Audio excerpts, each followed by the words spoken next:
গত ৫ই মে অনুষ্ঠিত হলো শিল্পী সমিতির দ্বিবার্ষিকী নির্বাচন। এর আগে থেকেই মিশা সওদাগর বিভিন্ন ছবির শুটিং বন্ধ করে প্রচারণায় অংশ নেন। বাংলাদেশের চলচ্চিত্র শিল্পী সমিতির নতুন সভাপতি নির্বাচিত হয়েছেন মিশা সওদাগর। এবারের নির্বাচনে মোট ৫৫৮ ভোটের মধ্যে মিশা সওদাগর পান ২৫৯ ভোট, আর নিকটতম দুই প্রতিদ্বন্দ্বী ওমর সানি পান ১৫৩ এবং ড্যানি সিডাক পান ৪৪ ভোট। নির্বাচনে জয়ী হবার পর নবনির্বাচিত সভাপতি মিশা সওদাগর মানব জমিনকে বলেন, বিজয়টি আমার একার না, এ বিজয় বাংলা চলচ্চিত্রের সপক্ষে লোকগুলোর। এর আগেও একাধিকবার এই সমিতিতে নির্বাচন করে বিজয়ী হয়েছি। এটি একটি অরাজনৈতিক অলাভজনক প্রতিষ্ঠান। তাই রাজনৈতিক সংগঠনের মতো ১০০ দিনের কোনো ভিশন এখানে প্রযোজ্য নয়। তারপরও আগামী ১০০ দিনের মধ্যে কিছু কাজ বাস্তবায়ন করতে চাই। কী ধরনের কাজ বাস্তবায়ন করবেন বা কী প্রতিশ্রুতি রক্ষা করবেন তা জানতে চাইলে তিনি বলেন, প্রতিশ্রুতির বন্যায় শিল্পীদের ভাসাতে চাই না। আমার প্রথম কাজই হবে দেশ বরেণ্য শিল্পীদের নিয়ে একটি উপদেষ্টা মণ্ডলী গঠন করা।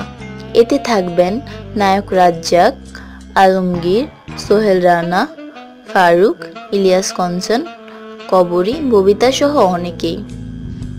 তাদের দেওয়া পরামর্শে এবারের নির্বাচনে মিশা ও জায় ফানেলের স্লোগান ছিল, নীতিগতভাবে আমরা এক।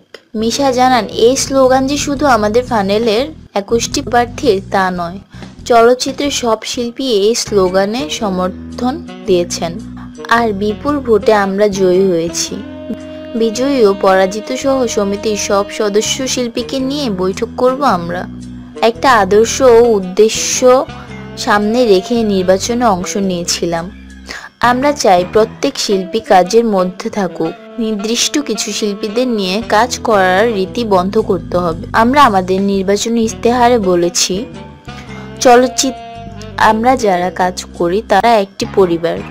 তাই আশা করা যায় সবাইকে এক ছাদের নিচে আনা সম্ভব। চলচ্চিত্রে শিল্পীদের চাওয়া খুব কম, ওই ছোট্ট চাওয়াটাই আমরা পূরণ করতে চাই। তাদের নিয়ে একসঙ্গে কাজ করতে চাই। এজন্য সবার সহযোগিতা কামনা করছি। নির্বাচনে যারা পরাজিত হয়েছেন তাদের উদ্দেশ্যে নবনির্বাচিত সভাপতি মিশা সওদাগর বলেন, এখানে কে জয়ী আর কে পরাজিত এটা কোনো ব্যাপার না। আমরা মিলেমিশে কাজ করতে চাই, কাঁধে কাঁধ মিলিয়ে, হাতে হাত মিলিয়ে কাজ করতে চাই। আমরা শিল্পীদের মঙ্গল হবে এমন কাজই করতে চাই। নতুন কোনো পরিকল্পনা যদি কারো থাকে তবে সেটা অবশ্যই আমাদের সঙ্গে আলাপ করতে পারবেন। যদি ভালো পরিকল্পনা হয় অবশ্যই আমরা সেটা অবশ্যই গ্রহণ করব। যারা পরাজিত হয়েছেন তারাও আমাদের পরিবারের অংশ, আলাদা মনে করব না আমি। সবার সঙ্গে কাজ করতে চাই আমি। এছাড়া বন্ধ হয়ে যাওয়া বড় প্রযোজনা প্রতিষ্ঠানগুলোর কর্ণধারের সঙ্গে বসে তাদের আবারও ছবি নির্মাণে উৎসাহিত করতে চাই। বাংলা চলচ্চিত্র উন্নয়নের জন্য প্রযোজক, পরিবেশক, পরিচালক সমিতি, ক্যামেরা অ্যাসোসিয়েশন সহ সব সংগঠন থেকে দরকার হলে উপদেষ্টা পরিষদের যোগ্য লোক থাকবে। তাদের নিয়ে ভালো কিছু কাজ করতে চাই আমরা।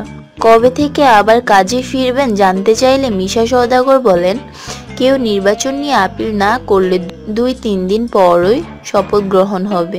শপথ গ্রহণ শেষ হলে ১০ই মে গিয়াসউদ্দিন সেলিমের স্বপ্নজাল ছবির ডাবিং দিয়ে কাজ শুরু করব। এই কয়েকদিন অনেক পরিশ্রম করেছি।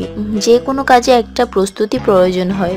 এবার নির্বাচনে অনেক আগে থেকেই আমরা সময় দিয়েছি।